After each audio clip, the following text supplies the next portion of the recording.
a werewolf shifter romance written by Catherine Stewart. Prologue. 7 years ago. The air in the moon-drenched Silverwood glade hummed, an almost visible energy. A silken tether, spun from moonlight and magic, binding Princess Quinn of the Silverwood pact to Mason Keen, the formidable young alpha heir of Stoneclaw. She was barely 18. Her spirit, wild and luminous as the silver streaks in her dark hair. He, a scant 2 years older, already bore the gravitas of his lineage. Yet, in her presence, his sapphire eyes softened, reflecting the fierce, tender love that had ambushed them both. Their meeting, weeks prior at a tense interpack summit, had been a cataclysm of the soul. Across a room thick with political posturing, their eyes had locked, and the world had ceased to exist beyond the primal, soul-deep roar of mate. It was a destiny neither had sought, but neither could ever deny. Stolen moments blossomed into a clandestine courtship. Their nights filled with whispered dreams under canopies of ancient whispering trees. Their days alight with the secret joy of a love blessed by the moon herself. Quinn had envisioned their wolves running side by side, a symbol of unity and passion that would bind their packs in a way treaties never could. Mason, shedding his alpha heir's stoicism in the sanctuary of her presence, had spoken of a future where their children's laughter would fill Stoneclaw's halls, a lineage built not on cold duty, but on the unshakable foundation of their fated bond. Every shared touch was an inferno of simmering attraction. Every kiss, an undeniable spark that sealed their silent vows. They were young, incandescently in love, and naive enough to believe even the rigid traditions of their world would bend to a love so pure, so destined. The idyll shattered, with the chilling finality of a winter frost, whispers of an ancient unbreakable pact, a prearranged political betrothal binding Mason to Seraphina of the formidable Iron Ridge pack, had solidified into a horrifying reality. He had fought it, argued, raged against a fate seemingly carved in stone before his birth. But the Stoneclaw elders and his father were unyielding. The alliance with Iron Ridge, sealed by his mating with their princess, Seraphina, was paramount to Stoneclaw's survival and regional dominance. Breaking it meant war, ruin. The survival of his entire pack rested on this one's soul-crushing sacrifice. Quinn had waited for him by their sacred oak, her heart a flutter of anxious hope, blind to the storm that had already consumed him. He arrived late, the vibrant light she adored in his eyes, extinguished, replaced by a despair so profound it stole her breath. "Quinn," he began, his voice a stranger's, rough and devoid of the warmth that had been her son. "What was between us? It was a mistake, a youthful folly, confusion." Then a rising tide of icy dread washed over her. "Mason, what are you saying?" she pleaded, her hand instinctively going to her stomach where the faintest, newest secret of their love had just begun to stir. "We're mates. Our future." He couldn't meet her gaze. Each word he spoke was a poisoned dart, coached by the elders, designed to sever, to save. "I have duties that supersede all else. My pact requires this alliance. My path was determined long before you, Princess." He paused, the lie of physical torment twisting within him. "I am to be mated with Seraphina of Iron Ridge. The announcement will be made at the next full moon." Her world fractured. Seraphina, a name synonymous with cold ambition and ruthless power. "But our bond," she choked out, tears blurring his beloved face. "Our vows, our child." The last word was a shattered whisper, a truth she hadn't yet shared, now a desperate, futile plea. For a terrible instant, she saw a flicker of raw agony in his eyes, a desperate yearning, before the mask of the dutiful alpha heir slammed back into place. He looked at her then. The chilling dismissal in his gaze, a killing blow. "There is no bond that can defy the needs of Stoneclaw. You were an entanglement I can no longer afford." He turned his back on her, on their love, on the future they'd so joyously mapped. Go home, Quinn. Forget you ever knew me. Behind him, unseen, Mason's hands clenched until blood trickled between his fingers, his own heart shattering with every step he took away from her. He was a prisoner of his destiny, sacrificing his soul for the survival of his people. Quinn stood rooted, the echo of his words, a death knell. Her fated mate, the other half of her soul, had chosen power, duty, another woman, over everything they had shared. The rejection was absolute, a profound severing that left her hollowed out, adrift in a world suddenly leached of all colour and warmth. That night, under the cold, indifferent gaze of the moon that had once blessed their love, Princess Quinn of Silverwood, carrying the unbearable weight of her broken heart and the fragile secret of their unborn child, vanished. She fled not just from Mason, but from the entire shifter world that had betrayed her promise of fated love, running towards an unknown future, a life built on the ashes of a love she was determined to forget, yet would forever carry within her. The scent of pine and damp earth, that was Stoneclaw. My Stoneclaw. As if pulled by a string, my gaze drifted from the training grounds below my study window to the portrait on my desk. Not Seraphina, my politically appointed first mate, but a sketch I'd done years ago, hidden beneath official pact documents. Quinn, her eyes silver-flecked and wild, still haunted me. Truth be told, 7 years hadn't dulled the edges of that loss. Not one bit.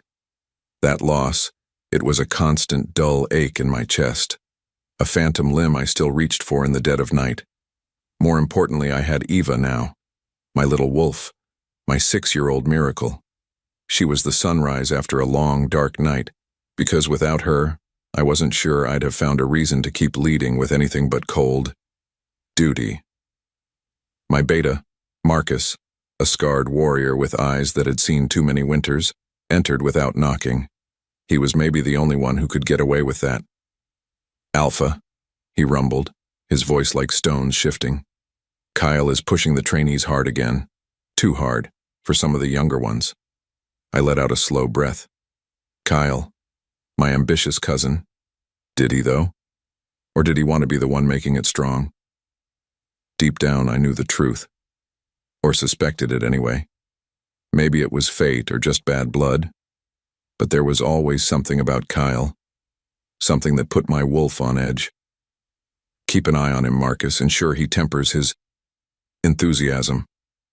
I didn't know what worried me more sometimes, external threats, or the ones right here, in my own pack. Marcus nodded. And Eva? She's with Lyra, picking berries by the Sunstone Meadow, safe.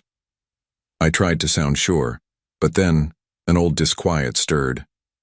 Lyra was trustworthy, a gentle soul, good with children. Yet, Seraphina's death during Eva's birth. The healers called it complications, but it had been too sudden. Too convenient for someone, perhaps. I'd never voiced that suspicion aloud, not even to Marcus. Because of that, the unanswered questions festered, an open loop in my memory. And Alpha couldn't afford to seem paranoid, not without proof. Still, the feeling lingered, a cold spot in my gut. Who would want Seraphina dead? And why? Was it her ambitious family from Iron Ridge? Or someone closer? This was one reason I was so protective of Eva. She was all I had left of that part of my life. And a constant reminder of things I couldn't fix. She'll be fine, Mason, Marcus said, his use of my name a rare offering of comfort. He knew. About the shadows that still clung to me. I gave a curt nod. See to Kale. As he left, my gaze returned to the hidden sketch of Quinn. Where was she? Was she even alive? Another unanswered question. Another open wound. No matter how hard I tried, I couldn't forget her. Couldn't stop the hollow ache. This was my ordinary world now, leading a powerful pack, raising a precious daughter, and haunted by ghosts. Later that day, the scent of sun-warmed berries and childish laughter preceded Eva's entrance into my study. She burst in. A tiny whirlwind of dark hair and those striking golden eyes. Seraphina's eyes, though thankfully not her mother's calculating spirit. Lyra followed, her smile serene. "Papa, we found the biggest berry patch," Eva chirped, her small hands stained purple. In that moment, the weight of Alpha duties, the ghosts of the past, they all receded. She scrambled onto my lap, smearing berry juice on my tunic. I didn't care. This was why I fought so hard. "Did you now, little wolf?" I nuzzled her hair, inhaling her sweet, innocent scent. So different from the sharp, metallic tang of blood and battle, or the sterile scent of pact diplomacy. "And Lyra says I was so quiet the deer almost ate from my hand," Lyra chuckled. "She has a gift with the wild things, Alpha. A gentle heart." Despite that, a familiar unease pricked at me as Lyra spoke. A gentle heart, a precious thing in our world, but also a vulnerable one. Was I preparing Eva enough for the harsh realities of pack life? Of being an Alpha's daughter? Her world tilted just a bit when she looked at me then, a knowing glint in her golden eyes. "Are you worried, Papa?" Her perception, even at 6, startling. "Always, little one. It's an Alpha's job to worry." I forced a smile. "But mostly, I'm proud."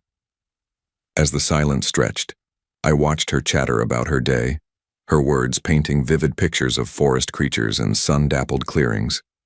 But then, she mentioned something that made the hairs on my neck prickle. "We saw Kale near the Whispering Falls, Papa. He was watching." Watching? I kept my voice even. The Whispering Falls were far from the usual training grounds, deeper into our territory than Kale usually ventured, not without reason. What was he doing? Eva shrugged, her attention already drifting. "Just standing, like a tall, dark tree. He didn't see us, I don't think." In the quiet that followed, my mind raced. Kale, where he shouldn't be. Near my daughter. Coincidence? Or was he testing boundaries? Scouting? Something? What would you have done hearing that? Would you dismiss it as a child's observation? Or would that same cold dread curl in your stomach? Her thoughts spun, or rather mine did. I made a mental note. Have Marcus check Kale's recent movements, because an Alpha couldn't afford to ignore even the smallest inconsistencies, especially not when it came to his child's safety. To make things worse, this just added to my existing concerns about him. That night, after I'd tucked Eva into bed, her small form radiating warmth against the chill of the Alpha house, I couldn't shake the unease. Kyle's presence near the falls, it had ignited something. The wind carried his name, or so it felt, a whisper of warning. I paced my study, the hidden sketch of Quinn, a silent accusation. Had I done enough? To protect what mattered? The political marriage to Seraphina? It had been for pack security. A bitter pill I'd swallowed. Her death, though officially from childbirth, had left a bitter aftertaste, suspicion I could never quite wash away. Was I failing again? Before I could move further into that dark spiral, Marcus burst in. His face, a mask of grim urgency I hadn't seen since the border skirmish with the Red Fang Marauders 2 seasons ago. No knock this time. Just the slam of the door, and 2 words that stopped my heart cold. Eva's gone. My blood turned to ice. Gone? What did he mean, gone? My voice trembled, though I fought to keep it steady. Explain. Now. Lyra is distraught. She went to check on Eva not 10 minutes ago. Bed was empty, window unlatched, scent trail. It's faint, heading towards the old whispering path, but it's muddled. Deliberately, I think. His words were clipped, professional, but I saw the fear in his eyes. Fear for me, fear of what this meant. Without thinking, my wolf surged, a primal roar of denial and fury building in my chest.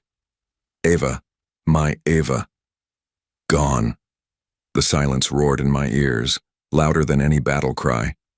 This couldn't be happening. Not again. I wouldn't lose another person I loved to the shadows of this cursed world. Not my daughter. My bones remembered him. The specter of Kale, standing like a dark tree by the falls. Was this his doing? Or was it the Iron Ridge pack? Seraphina's kin, trying to reclaim what they saw as theirs? Or something worse? Something from the wilder, darker edges of the territories? My heart skipped a beat. Then another. In the span of a breath, my world had fractured. The carefully constructed control I clung to as Alpha, as a father, shattered. My initial goal was simple, brutal. Find her, bring her home, and unleash hell on whoever dared to take her. And just like that, everything changed. The little girl, Eva, was asleep in Leo's bed, her breathing soft, a stark contrast to the storm raging inside me. Her scent so faintly, achingly familiar. It was a cruel ghost, from a life I'd clawed my way out of. Before the words left my lips, or rather, before I could even form a coherent thought about what to do next, a knock echoed through my small house. Not a polite tap. This was different, heavy. As if fate demanded it, my feet carried me to the door, my heart hammering a frantic rhythm against my ribs. Her body moved on instinct, or maybe it was the dormant wolf inside me, sensing a predator, or something far more complicated. I peeked through the peephole, and the world stopped. Mason Keene. Just like that, 7 years of carefully constructed walls crumbled to dust. He stood on my porch, taller, broader, the alpha power rolling off him in waves that made the air crackle. His dark hair was windswept. His sapphire eyes, those eyes that had once been my entire universe, were fixed on my door, burning with an intensity that saw right through the wood, right through me. Time stood still. My breath hitched. Before either could speak or before I could slam the door in his face, he said my name. Quinn? His voice. A low rumble, deeper than I remembered. Still held that power, that command, and something else. Pain? As if the world narrowed to just the two of us, I fumbled with the latch, 1,000 betrayals screaming in my mind. Yet a traitorous part of me, a part I thought long dead, whispered his name back. The moment their eyes locked, or rather, our eyes locked, the years of anger and grief warred with an undeniable searing spark. The space between them burned, or it certainly felt like it did. Then he pushed past me, his focus absolute. Ava, where is she? His voice was raw, a father's terror. With his scent in the air, pine and wild earth, a scent that had once meant safety and love, now a brand of my past agony, he moved towards the bedrooms. Mason, that little girl, is she? My question died on my lips. He felt it, clear as day. His connection to his child. He found her in Leo's room, sleeping. The relief that washed over his harsh features was immense, profound. A beat later, he turned back to me, those sapphire eyes blazing with a storm of emotions. She is my daughter, Quinn, he stated, his voice a low, dangerous rumble that vibrated through me. Eva Stoneclaw. And she is a wolf, just like her father, just like you. The words slammed into me. His daughter, with Seraphina, the woman he'd chosen over me. And a wolf. Something inside me shifted, a cold dread mixing with a fury I hadn't felt in years. My carefully built human life, my sanctuary for Leo, was about to be invaded. What would you have done, faced with the ghost of your greatest heartbreak, now a very real, very powerful alpha, threatening everything you held dear? In the quiet that followed his devastating announcement, with Leo now awake and staring with wide, curious eyes at the towering alpha in our tiny living room, the fragile piece of my existence lay shattered around my feet. Her thoughts spun into a dizzying vortex of past pain and present fear. Your daughter? I finally managed. my voice tight, laced with 7 years of unshed tears and simmering rage. With her? With Seraphina? The name was like acid on my tongue. Mason flinched, the raw agony in my voice, a palpable hit. He looked older, the lines of strain around his eyes deeper than I remembered. "Seraphina is gone, Quinn," he said, his voice heavy, unexpectedly devoid of triumph. "She died." Died? My breath caught.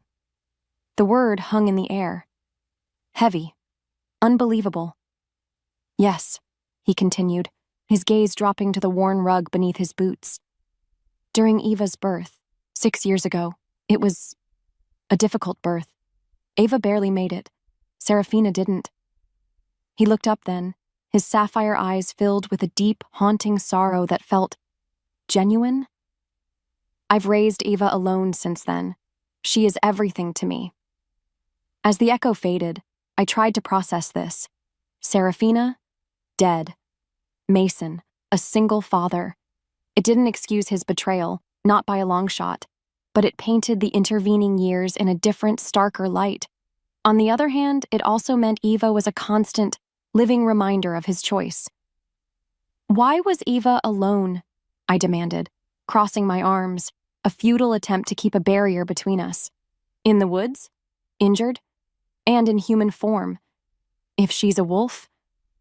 His jaw tightened, that familiar alpha authority flaring briefly. "That is what I intend to find out. There are elements within my own pack, and perhaps even those connected to Seraphina's old pack, who thrive on instability." His eyes burned with a cold fury. I believe she was targeted. Her human form, a way to get her further away. To make her seem like any lost child, perhaps. To maximize the political damage. Someone wanted her gone, or wanted to use her disappearance to break me, or ignite old conflicts. He paused, his gaze softening with a pain that mirrored my own. "Quinn, about what happened. About us." "Don't." I cut him off, my voice sharp.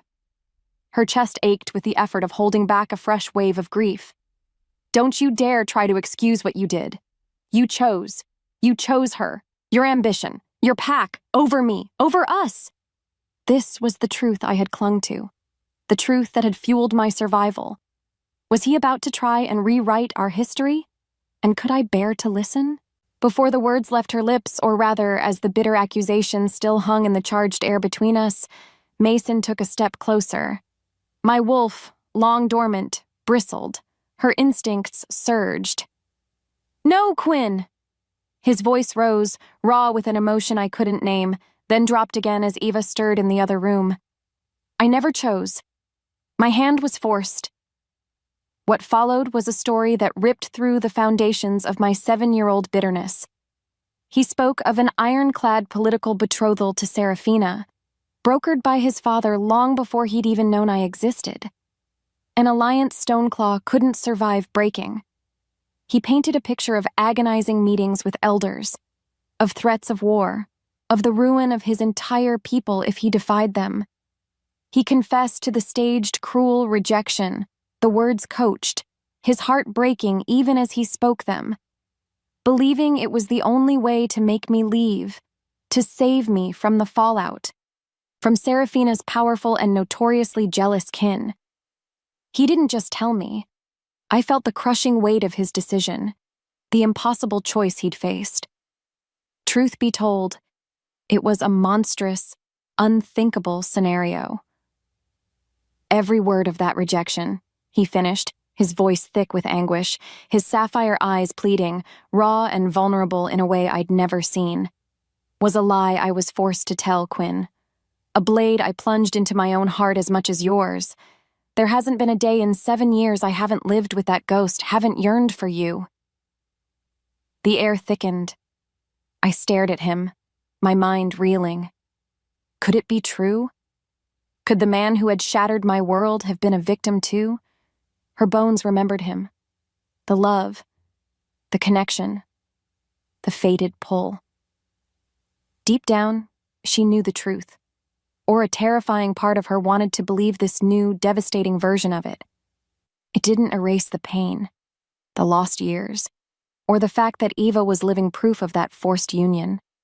But then, if he was telling the truth, what did that make me? A fool for running? Or a survivor who'd done the only thing she could? Moments later, Mason's voice, softer now, broke the silence. Quinn, Eva is in danger. Whoever took her knows she was found.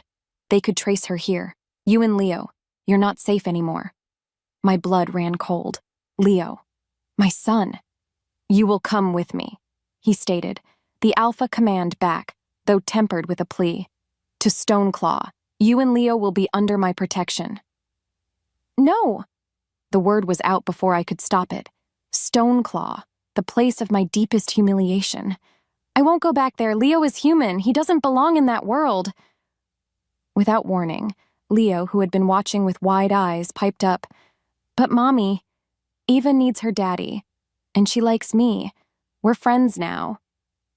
He looked from me to Mason, his small face earnest.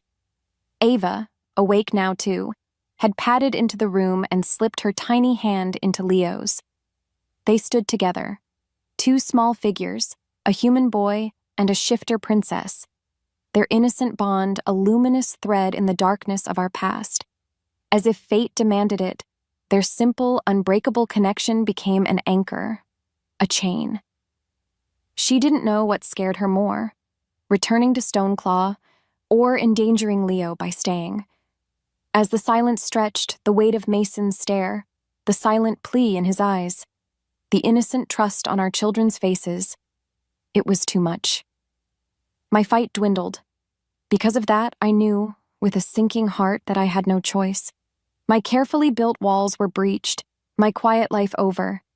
And just like that, everything changed. Again. The path back to Stoneclaw, a place of nightmares, was now the only path to safety. Bringing Quinn back to Stoneclaw. It wasn't a choice. It was a primal necessity. The moment their eyes locked, or rather, the moment I realized Eva was with her, with Quinn, after all these years, something in my chest had both shattered and reformed.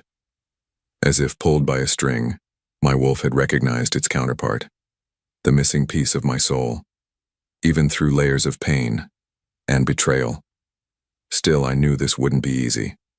For her, for me, for the pack. Truth be told, Stoneclaw could be a harsh place for those perceived as outsiders, and Quinn, despite our past, was now very much an outsider. I settled them in the old Luna's cabin, nestled deep by the silver stream, secluded and easily defensible. It was once my own mother's retreat, a gilded cage Quinn might call it, and maybe she was right. But then, what choice did I have? The main Alpha house? It was a viper's nest of politics and prying eyes. Here, at least, I could control who approached. My orders to the guards were simple: no one near the cabin without my direct say-so. Because of that, I earned more than a few resentful glares from my own council. They saw Quinn's return as a weakness, a dangerous complication, especially with Seraphina's mother, matriarch Ileana of Iron Ridge, due any day to discuss Ava's welfare after her abduction. What's worse, Kale, my cousin, watched everything with that damnably unreadable smile of his. He'd offered his sincere concern for Eva, his support for me, like a wolf offering a paw to a cornered stag. Deep down, I knew the truth, or sensed the calculation behind his polite facade. Was he testing me? Waiting for a misstep? This was the world Quinn had been thrust back into. Could I truly shield her and her boy Leo from it all? After that, my days became a tightrope walk, between pack leadership, investigating Eva's abduction, and the constant thrumming awareness of Quinn nearby. More importantly, I found myself drawn to the cabin often, using Eva and Leo as my excuse. As if fate demanded it, the children were inseparable. Their laughter, Leo's bright curiosity and Eva's shy, unfolding joy, it was a balm to my old wounds. Yet it also meant Quinn and I were in constant close proximity. The air between us crackled with unspoken words, with the ghosts of what we'd lost, and the dangerous, undeniable pull that still existed. Her wolf stirred, or rather, I felt mine respond to hers, a low, possessive thrum I had to fight to conceal. "They need stability, Quinn," I found myself saying one evening, watching her brush Eva's dark hair, Leo asleep with his head in her lap. Her scent, wild honeysuckle and sorrow, filled the small space.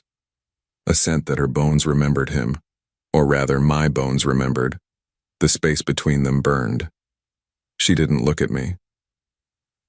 "And you think this is stable, Mason? Living under guard? Whispered about?" Her bitterness was a familiar stab. "I think this is safer," I growled, more harshly than I intended. Because I couldn't tell her about the depth of my suspicions concerning Kale, not yet. Or about the rumors that Iron Ridge might try to claim Eva fully. She didn't know what scared her more, perhaps, than I did. In fact, every instinct I possessed screamed that the danger was closing in. I saw her flinch at my tone, and the guilt was a sharp stone in my gut. How could I make her understand the tightrope I walked? The enemies I faced both within and without? When she still saw me as the one who had destroyed her world? To make things worse, the safety I'd promised proved fragile. One evening, as the sky bled into bruised purples and deep oranges, I was approaching the cabin. The wind carried his name, or so it felt, a premonition about Kale.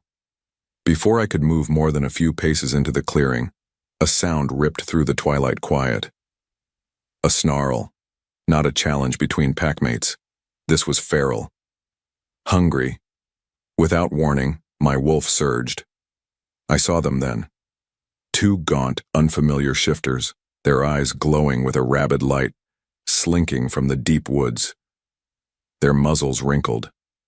Their focus entirely on the cabin where Quinn was just stepping out. Leo and Eva playing near the porch. My roar tore through the air, an alpha's unadulterated fury. Between one breath and the next, I was a blur of fur and claws, a gray streak of death aimed at the intruders. They were swift, clearly desperate, but not true warriors. One tried to flank me, to get past, to Quinn, to the children.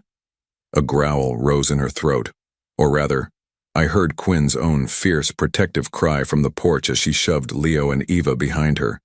Her body moved on instinct.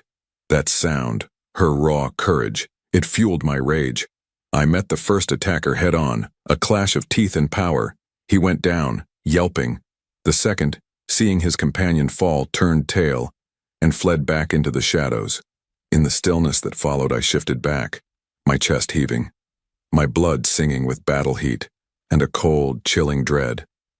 Quinn stood on the porch, her eyes wide, her stance defiant, shielding both children. The moment their eyes locked, I saw not just fear, but a flicker of something else. A warrior's spirit I'd almost forgotten she possessed. This wasn't random. This was a message, a direct threat. And just like that, everything changed. Yet again. The enemy wasn't just whispering in the shadows anymore, they were baring their teeth. My fight to protect them, to protect her, had just escalated beyond anything I could have imagined. And the thought of failing them, that was a darkness I refused to face. After that harrowing attack by the cabin, an uneasy truce settled between Mason and me. Truth be told, it wasn't truce so much as a shared, grim understanding. Our children were targets. Because of that, I found myself watching, listening. My dormant shifter senses, or maybe just a mother's heightened intuition, prickling with constant unease. Kyle, Mason's cousin. No matter how hard she tried, or rather I tried, I couldn't shake the feeling that his charming smiles were as false as a fox's invitation to dinner. He was too smooth. His condolences for Eva's earlier abduction, too polished.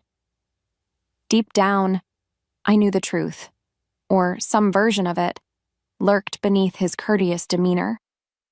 I started noticing things. the way certain warriors deferred to him with a fear that masqueraded as respect. The hushed conversations that abruptly ended when I approached. So, I began to share these small, unsettling observations with Mason during his nightly visits to see the children. Cale met with 3 warriors from the Northern Ridge Patrol today, near the old hunting grounds, I told him one evening, the words quiet, almost a whisper. They looked agitated when they left him, and he was carrying a satchel I hadn't seen before. Mason listened. His sapphire eyes narrowed, the firelight casting harsh shadows across his strong jaw. The space between them burned, not with anger this time, but with a tense, shared scrutiny. The Northern Ridge Patrol reported nothing out of the ordinary, he said, his voice a low rumble. But I'll have Marcus look into it. He didn't dismiss me. That was new. Maybe it was fate, or just the shared terror for our children. But something was shifting between us, a reluctant reliance. What's worse, our fragile new understanding was immediately tested. Matriarch Ileana of Iron Ridge, Seraphina's mother, arrived. Just like that, the air in Stoneclaw thickened with her icy disapproval. She was a formidable she-wolf, her presence like a winter storm. Her eyes, Eva's eyes, only colder, harder, sweeping over me with undisguised contempt when Mason, by necessity, introduced us. So, this is the other one, Ileana had said, her voice dripping disdain, each word a perfectly aimed dart. The one who distracted my son-in-law from his duties, when my Seraphina was still alive. My chin had lifted. A growl rose in her throat, a purely instinctive reaction I quickly suppressed. I am Quinn Silverwood, I stated, my voice steadier than I felt. Mother of Leo, and currently protector of Eva alongside her father. The matriarch's lip curled. We shall see how long that lasts. Her visit was a clear power play, a reminder of Iron Ridge's influence, and another layer of pressure on Mason, and on me. How could we fight an enemy within, when powerful figures from without were also watching our every move, waiting for us to fail? Moments later, or so it felt in the blur of tense days that followed Ileana's unsettling arrival, everything tilted. As if the world narrowed, Mason summoned me to his private study. His face, a mask of such devastation and cold fury it made my breath catch. Marcus, his beta, stood beside him, looking grim. Her heart skipped. What now? Quinn, Mason began, his voice hoarse. Marcus has found something. Something about Seraphina's death. My thoughts spun. Seraphina. He'd told me it was childbirth complications. But his tone. What followed was a story far more horrifying than I could have imagined. Marcus, his voice heavy, detailed his findings. Old healer's logs, suspiciously altered. The testimony of a terrified, long-retired midwife who'd been threatened into silence years ago. As the truth unraveled, it painted a sickening picture. Seraphina hadn't just died of complications. She'd been subtly poisoned over weeks, her symptoms expertly manipulated to mimic a difficult postpartum recovery, the final dose administered just after Eva's birth. And the evidence, circumstantial but chillingly compelling, pointed to a faction within Stoneclaw, a faction led by Cale. Between them, something cracked, or rather my entire perception of the past, of Mason's burdens, of Cale's quiet menace. Shattered. Cale hadn't just been ambitious, he was a murderer. He'd killed Mason's politically appointed mate, Eva's mother, likely to destabilize Mason from the very beginning of his alpha ship, to make him appear weak, cursed, perhaps even to frame Iron Ridge if things had gone differently. Her chest ached, not for Seraphina, whom I'd never known, but for the sheer, calculated evil of it, and for Mason, who had unknowingly lived with the architect of his first mate's murder at his side for years. I looked at Mason, the raw agony in his eyes, the crushing weight of this new betrayal. It was a torment that transcended our own broken past. In that moment, my lingering resentment, my carefully guarded mistrust of him, it began to erode. replaced by a wave of horrified empathy and a cold, hard understanding of the enemy we truly faced. This wasn't just about pack politics or an old, rekindled romance. This was about survival against a monster who would stop at nothing. This changed everything, didn't it? It had to.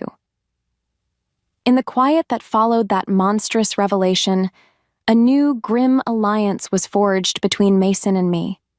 Without another word exchanged on that specific subject for a while, we both knew our fight had a new, terrifying dimension.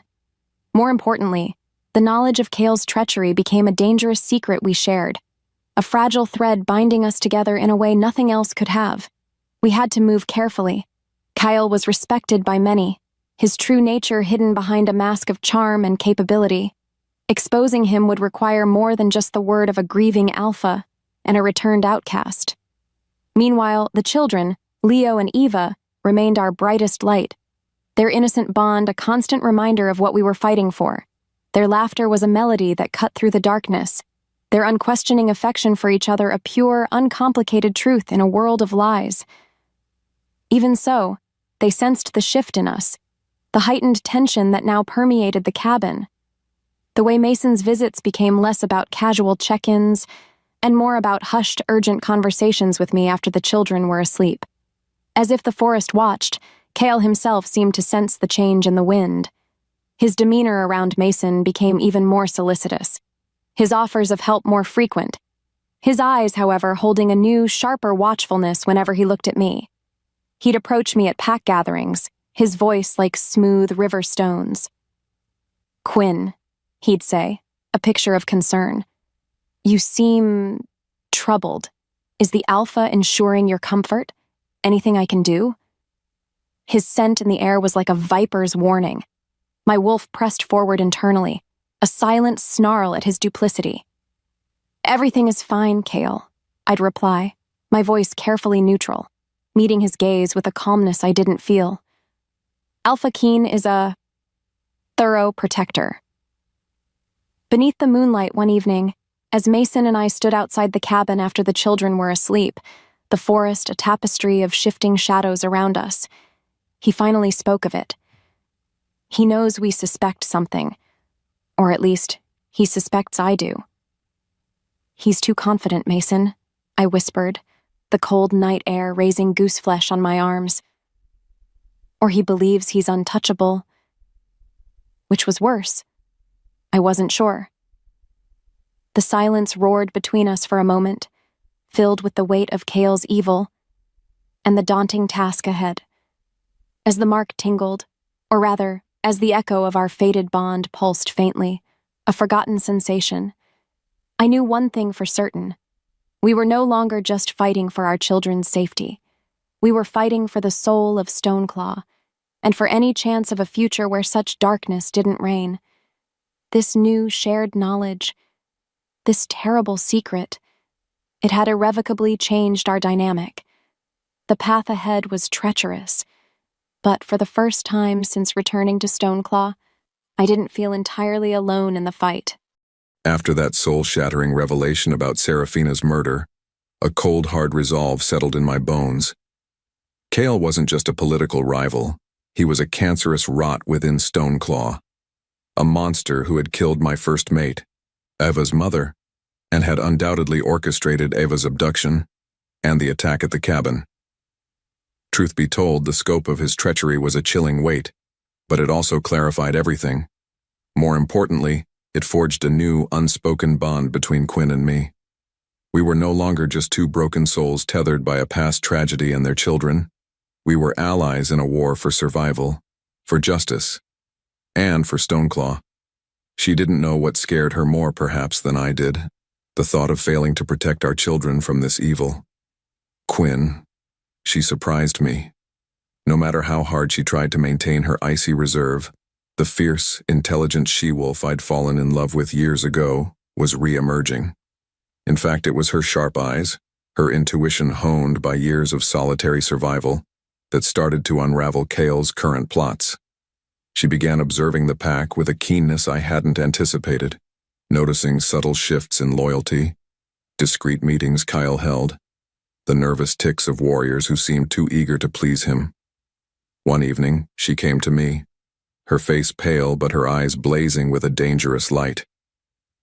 "Mason," she whispered, her voice urgent, the scent of her, wild honeysuckle and a new steely determination, filling my study. "Kale is using the old smuggler's tunnels beneath the northern crags. I saw 2 of his known associates entering them at moonrise. They were carrying heavy packs." My wolf stirred, a low growl of appreciation for her courage, and a surge of white-hot fury at Kale's audacity. The tunnels were officially sealed, forbidden. What was he moving? Weapons? Stolen goods to buy loyalty? Or worse? "You went near the crags alone?" The alpha in me roared with protective fury, even as the mate admired her bravery. Her heart skipped. I saw it in the slight flinch, but she held my gaze. "I had to know," she stated simply. "He's not just a threat to you, Mason. He's a threat to Leo, to Eva, to everything." The moment their eyes locked, something profound passed between us. Respect. Trust. Fragile, yet undeniably there. Because of that, I knew she was right. She'd risked herself for this information, which meant I had to act. This was the opening we needed. "Show me," I commanded softly. "Show me where." This was her gambit, her dangerous step into the heart of the conflict. And mine too. Trusting her, following her lead into the shadows. Was this how we rebuilt what was broken? Not with soft words, but with shared purpose in the face of death? What followed was our attempt to use Quinn's discovery. We planned a discreet reconnaissance of the tunnels, just me and Marcus, my beta. But then Kale, that thrice-damned snake, must have sensed our scrutiny. Before we could move, he struck, not at us directly, not yet, but at the heart of my pact's stability. Without warning, accusations erupted in the Elder Council, old grievances fanned into new flames by whispers Kale had no doubt planted. They questioned my judgment, my fitness to lead, citing my preoccupation with Quinn, the outsider she-wolf, and the instability her presence had brought. They even dredged up Seraphina's memory, twisting it into a narrative of my failure to secure the Iron Ridge Alliance properly. To make things worse, 3 of my most loyal patrol captains were suddenly implicated in a trumped-up poaching scandal on Iron Ridge land. A clear setup, designed to create an interpact crisis and discredit my leadership further. The air thickened with deceit. "He's trying to isolate you, Mason," Quinn said that night, her voice low, her eyes reflecting the firelight in the cabin, making them gleam like a wolf's. Under the weight of his stare, or rather her unwavering gaze, I felt a strange sense of calm amidst the chaos. "He's cutting off your support, turning the pack against you before you can move against him." She was right. Kale was playing a deadly game of pack politics, and he was good at it. Far too good. My chest ached with frustration, with the weight of command, with the fear that Kale might actually succeed in painting me as a compromised alpha. How could I fight a shadow that used my own laws, my own people, and against me? This was a different kind of warfare, one of treachery and whispers. And the stakes? My leadership, my pack's soul, and the lives of everyone I held dear. Despite that, the most direct, most unpardonable blow was yet to come. As if fate demanded it, Kale chose his moment when I was mired in council debates, defending my actions, trying to unravel the lies he'd spun. It happened with chilling speed. A frantic mind link from Lyra, Eva's caretaker, a scream of pure terror that cut through the political drone like a blade. Ava, Leo, the ravine path, rogues. In the span of a breath, politics, accusations, Kale's smirking face in the council chamber, it all vanished. There was only a roar of primal fury, my wolf clawing its way to the surface, my only thought the safety of my daughter, of Quinn's son. My body moved on instinct. I was out of the council hall before the elders could even register my departure, Marcus already a step behind me, his own wolf a mirror of my rage. As the wind shifted, carrying the faint, terrifying scent of strange wolves, and the even fainter, precious scent of our children, I knew Kale had finally overplayed his hand. He had threatened innocence. He had threatened my blood, Quinn's blood. He had crossed a line from which there was no return. Her name hung in the air, Quinn's name, a silent vow in my heart. I would protect her son as if he were my own. I would tear apart anyone who laid a hand on those children. The tension broke within me, not into fear but into a cold, absolute certainty. This was no longer a game of shadows and whispers. This was war. Kyle had made it personal. He had targeted the children. And for that, there would be no mercy, no quarter, and she let it happen. Or rather, I let my wolf surge, fueled by a father's love and an alpha's unforgiving wrath. Kale wanted a fight?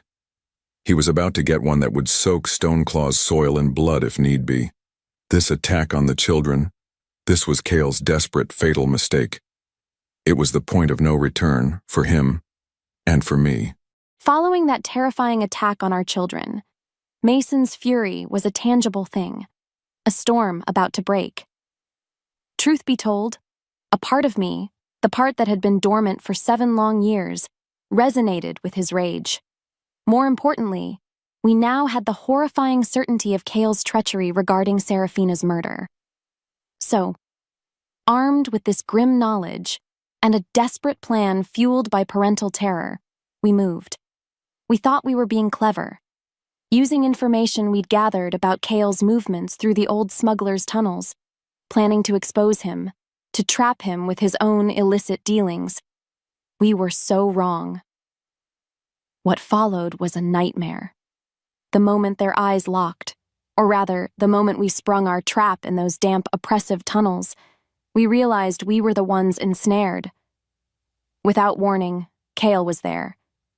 Not surprised, but expecting us. And he wasn't alone.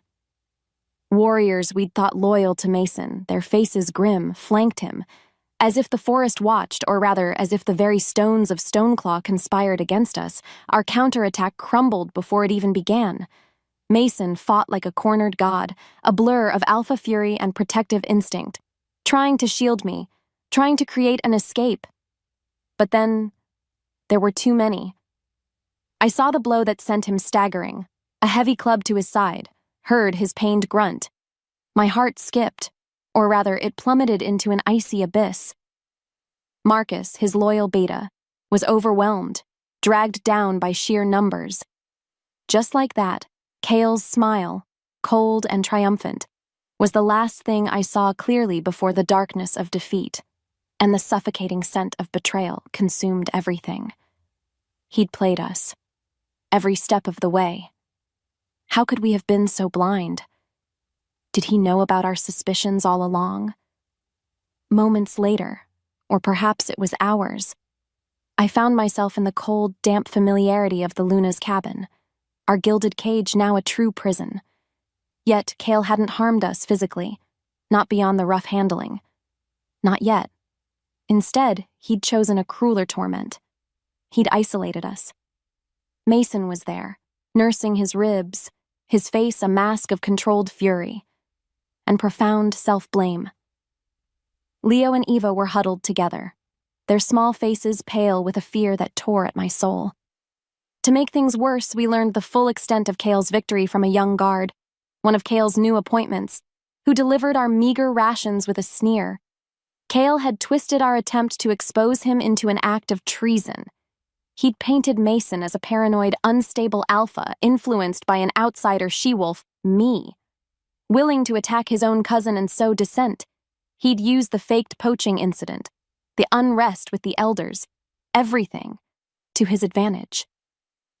As a result, the Pact Council, swayed by fear or Kale's silver tongue, had temporarily relieved Mason of his alpha duties, pending a full investigation. Kale was now acting alpha. He had effectively seized control. The silence roared in the cabin, broken only by the children's frightened whimpers. My thoughts spun into a vortex of despair. He'd won. Kale had actually won. That night, as a chilling wind howled outside, mirroring the storm in my heart, I hit my lowest point. No matter how hard she tried, or rather, I tried, I couldn't see a way out. Mason was injured, his spirit battered. We were surrounded by Kale's loyalists. Our few allies were either captured, like Marcus, or too cowed to act. My chest ached with a suffocating guilt. This was my fault. I had come back. I had brought this fresh hell upon Mason, upon my own son. Leo, my sweet, innocent Leo. Now a pawn in a deadly shifter game because I had dared to hope, dared to trust, even a little. Deep down, I knew the truth, or what felt like the truth then. My past was a curse, and I dragged everyone I loved into its darkness. The old familiar pain of Mason's initial rejection twisted inside me, now magnified 1,000 times. See? A bitter voice whispered in my soul. This is what happens when you open your heart. This is what happens when you trust an alpha. Pain, ruin, loss. I looked at Leo, asleep beside a fitfully dreaming Eva, their small hands still clasped. Before I could move, the thought solidified, cold and sharp as ice. I had to get him out. Just Leo.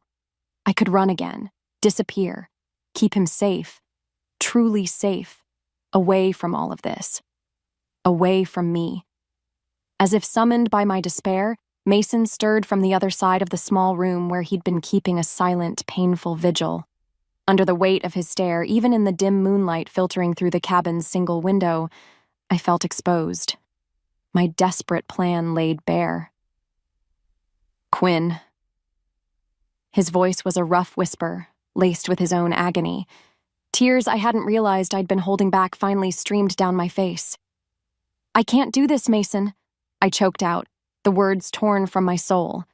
I can't lose him. I can't let this world, our world, destroy him like it destroyed me, like it's destroying you.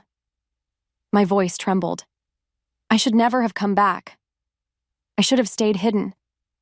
He was beside me then, his large hand, surprisingly gentle, covering mine. The space between them burned, not with passion now, but with a shared, profound despair. Don't say that, Quinn, he murmured, his sapphire eyes, even in the gloom, reflecting a pain that mirrored my own.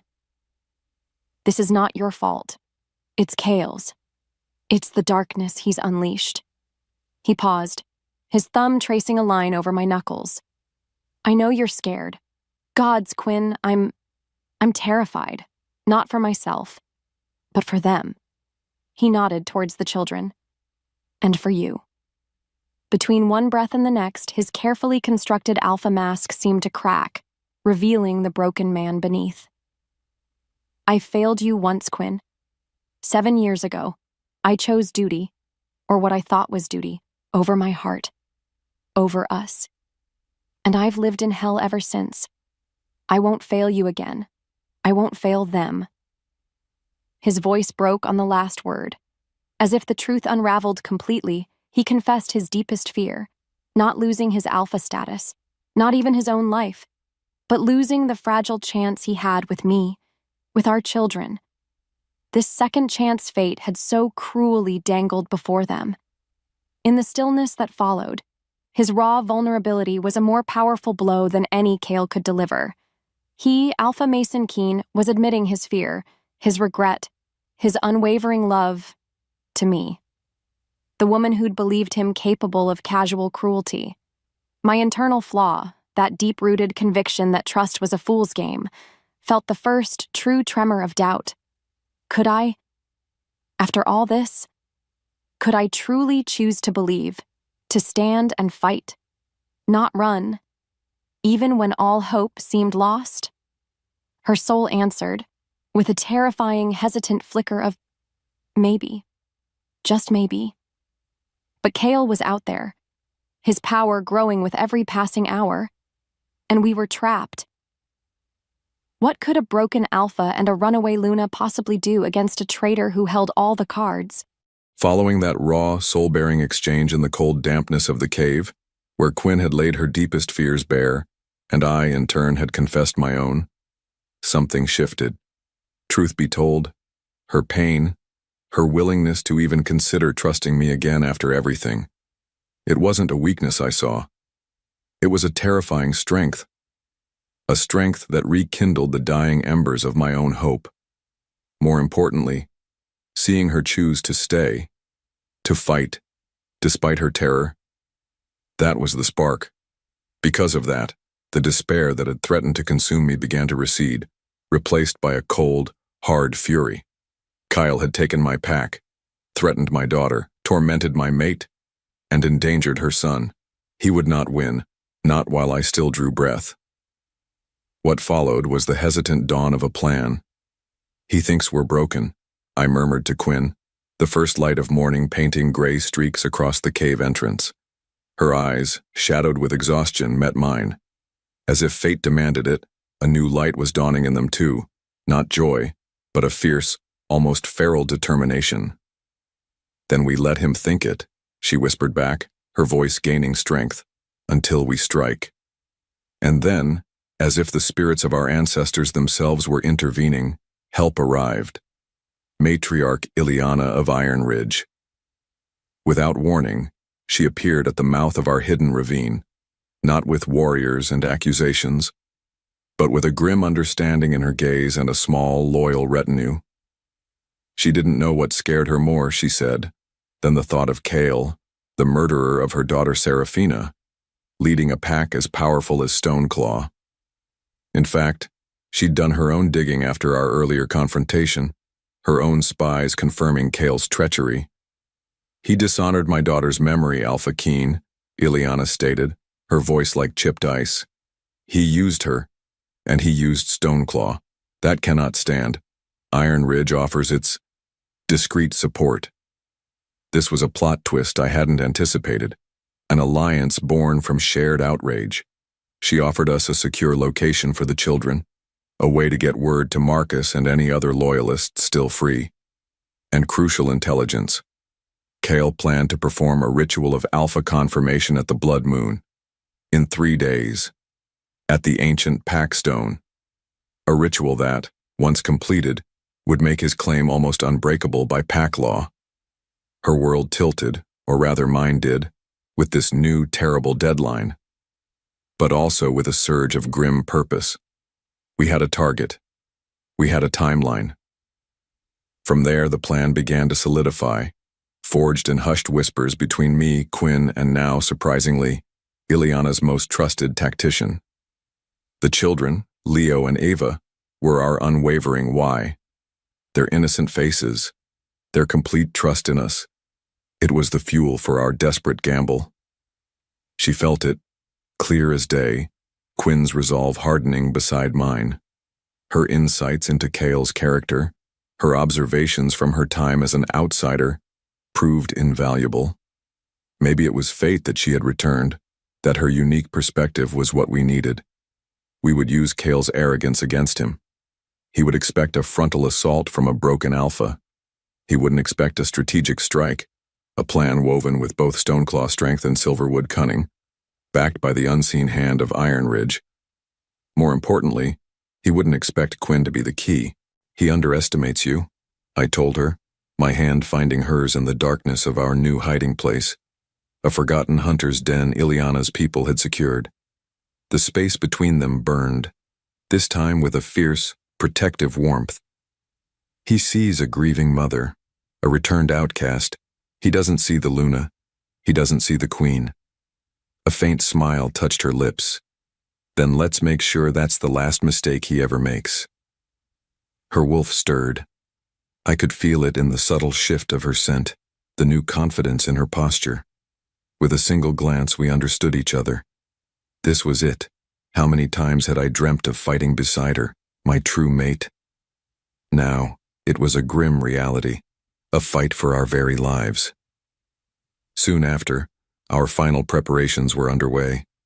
While the forest held its breath, our small, reformed band of loyalists, Marcus, thankfully freed by Ileana's intervention, and a handful of others who had chafed under Kale's increasingly tyrannical rule, gathered.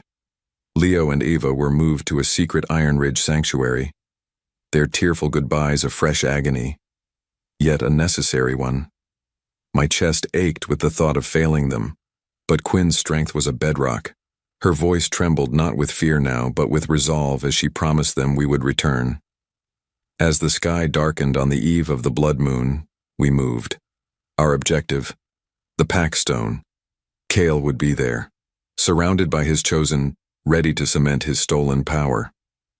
But then, he wouldn't be expecting us to use the very smuggler's tunnels Quinn had discovered, the ones he thought his secret, as our path to his heart.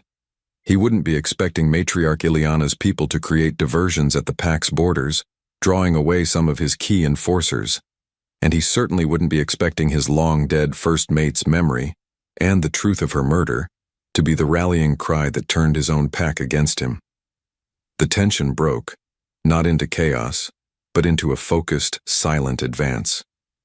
With every step he took, or rather, every step we took through those dark, damp tunnels, I felt Quinn beside me, her presence a steadying force. As the bond pulsed between us, stronger and clearer than it had been in years, I knew this was more than a fight for Stoneclaw. It was a fight for our stolen past, our besieged present, and any hope of a shared future. The Alpha's gamble was laid, and dawn couldn't come soon enough. Following that tense, silent journey through the smuggler's tunnels, with Mason's hand a warm, steady presence in mine, we emerged into the chill air of the blood moon eve. Truth be told, my heart was a wild drum against my ribs, a frantic counterpoint to the grim determination etched on Mason's face and mirrored in the eyes of Marcus and our few loyal warriors. More importantly, the Packstone clearing was just ahead, already aglow with the eerie crimson light of the rising blood moon. Kale would be there, ready to perform his sacrilegious alpha confirmation. But then, he wasn't ready for us. She didn't know what scared her more, the thought of failing, or the thought of what Kale would do if he succeeded. What followed was chaos, beautiful and terrible. As if summoned by the ancient power of the blood moon itself, we burst from the tree line just as Kale, cloaked and imperious, raised his arms to address his assembled supporters. Without warning, Mason's roar, pure alpha fury, shattered the clearing's tense anticipation. "Kale, your treason ends tonight." The moment their eyes locked, Kale's confident smirk faltered, replaced by a snarl of surprised rage. "Mason, you dare—" "I dare everything for my pack, for my mate, for the truth." Mason charged, a gray wolf of immense power, a force of nature unleashed. Our warriors followed, a desperate, loyal few against Kale's more numerous but clearly startled guard. My body moved on instinct. I wasn't the trembling woman who had fled Stoneclaw years ago. My wolf pressed forward, a silverwood princess with fire in her veins, and I shifted. The transformation, a searing, liberating pain that burned away the last vestiges of my fear. I was a silver she-wolf, sleek and fast, my fangs bared, fighting beside my fated mate. As fire bloomed beneath her skin, or rather mine, I tasted the metallic tang of the fight, felt the thud of bodies, heard the snarls and yelps of battle. I saw Kale, his human form surprisingly agile, a dark blade flashing in his hand as he met Mason's furious wolf. The air thickened with the scent of blood and magic. It was a brutal, desperate dance. Kale was skilled, driven by a mad ambition. But Mason? Mason fought with the strength of a true alpha, with the fury of a wronged mate, and the righteous power of a leader reclaiming his stolen pack. More importantly, he fought with the knowledge that I, had his back. As if the forest watched, holding its breath, I saw my chance. Kale, overconfident, lunged at Mason's exposed flank. Without thinking, I threw myself between them. My smaller, swifter form deflecting the blow meant for Mason, my teeth sinking into Kale's arm. He screamed, a sound of pure agony and outrage. Just like that, the tide turned. Mason, recovering, pinned Kale, his massive paw on the traitor's chest, his fangs at Kale's throat. "It is over, Kale," Mason growled, his voice resonating with absolute authority. The silence roared, then was broken by the arrival of matriarch Ileana and her Iron Ridge warriors, cutting off any escape for Kale's remaining stunned followers. In that moment, the truth of Seraphina's murder, shouted by Ileana herself, echoed through the clearing. A final nail in Kale's coffin. His support crumbled. He was defeated. Utterly. How could anyone follow a leader who had murdered his own Alpha's mate, the mother of an heir, and plotted such deep treason?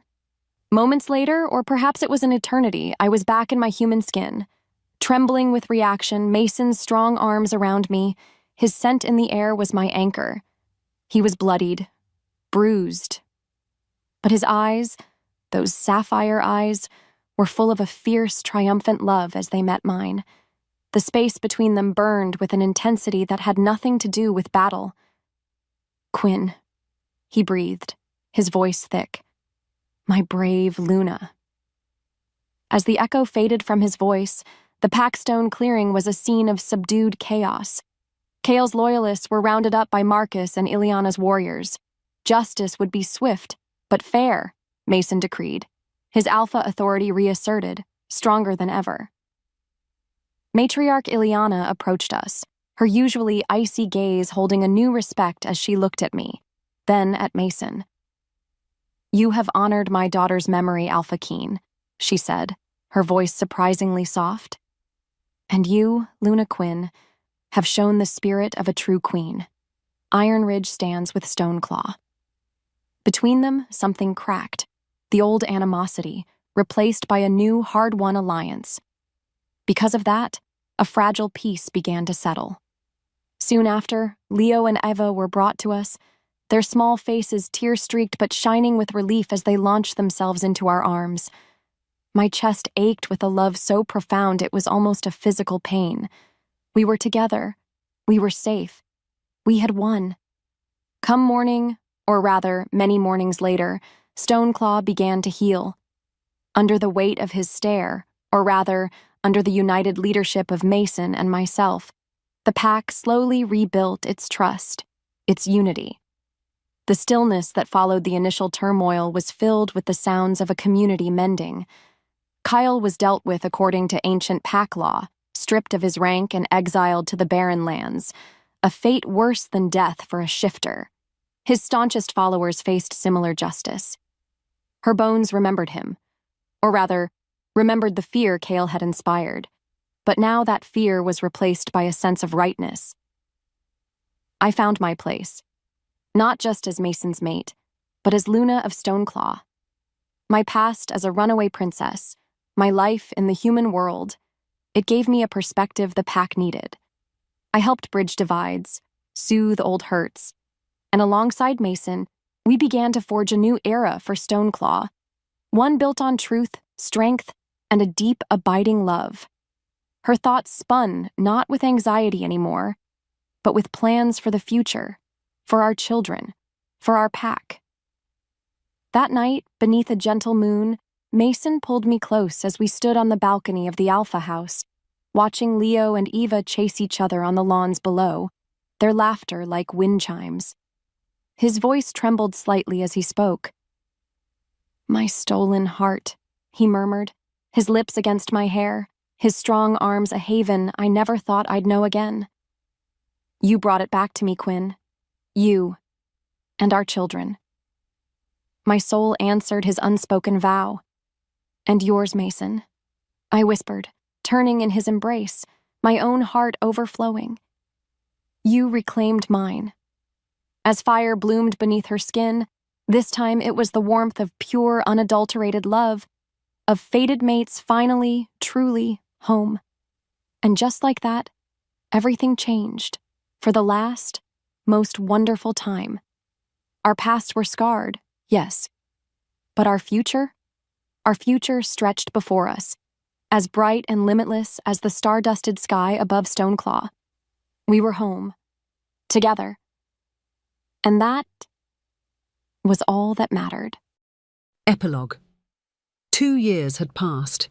2 years since the blood moon had washed Stoneclaw clean, baptizing it in a promise of renewal. And then, life had settled into a rhythm of peace I never thought possible. Truth be told, the scars remained, faint silver lines on Mason's skin, deeper, invisible ones on our souls, but they no longer ached. Instead, they were reminders of battles fought, of love reclaimed, of a future we had seized from the jaws of despair. From there, Stoneclaw had flourished. The fear Kyle had sown withered under Mason's strong, fair leadership and under mine. As if pulled by a string, the pack had embraced me, their Lunar, the outsider who had returned with a strength they hadn't expected, a heart they came to trust. More importantly, our children Leo and Eva, were the vibrant, joyful heart of it all. In fact, watching them now, tumbling in the golden afternoon sun that slanted across the main pack clearing, their laughter echoing like the sweetest wind chimes, my own heart felt full to bursting. Leo, now 8, his human curiosity blended with a dawning awareness of his own subtle shifter senses, a gift from a lineage I no longer hid. And Eva, no longer the timid, silent girl, but a confident 7-year-old, her golden eyes bright with joy, already showing the noble spirit of a future leader. They were inseparable, a perfect blend of 2 worlds, of 2 souls. Because of that, our family felt complete, a tapestry woven with threads of old love and new hope. What followed was often just ordinary, peaceful. Council meetings where my voice was heard and respected alongside Mason's. Festivals where the pack celebrated with genuine joy, the shadow of Kale's treachery fading into a cautionary tale for new pups. Quiet evenings in the Alpha house, no longer a place of cold duty for Mason, but a warm, loving home for all of us, filled with the scent of pine and baking bread, the murmur of children's bedtime stories. Still, the memory of our struggle remained, a foundation for our present happiness. We never forgot what it took to get here. How could we? Under the weight of his stare, a stare now filled only with love and a teasing warmth, Mason found me watching the children from the porch. As if fate demanded it, he came to stand beside me, his strong arm wrapping around my waist, pulling me close against his familiar solid warmth. His scent in the air was my forever comfort. "Happy, my heart?" he murmured, his lips brushing my temple. My soul answered without hesitation. "More than I ever thought possible, Mason." I leaned into him, my head resting on his shoulder. The space between them burned still, but now it was a gentle, enduring fire, a hearth against the world's chill. "We're home." He kissed me then, a slow, deep kiss that spoke of shared history, of battles won, of a love that had not only survived, but had grown stronger in the breaking and mending. As fire bloomed beneath her skin, it was the pure, steady flame of contentment, of belonging. And just like that, everything changed into this beautiful, peaceful ever after. Our stolen hearts finally, truly healed, and ours, forever. The wind whispered through the ancient pines of Stoneclaw, carrying not warnings or sorrows anymore, but the promise of countless moonrises. Together.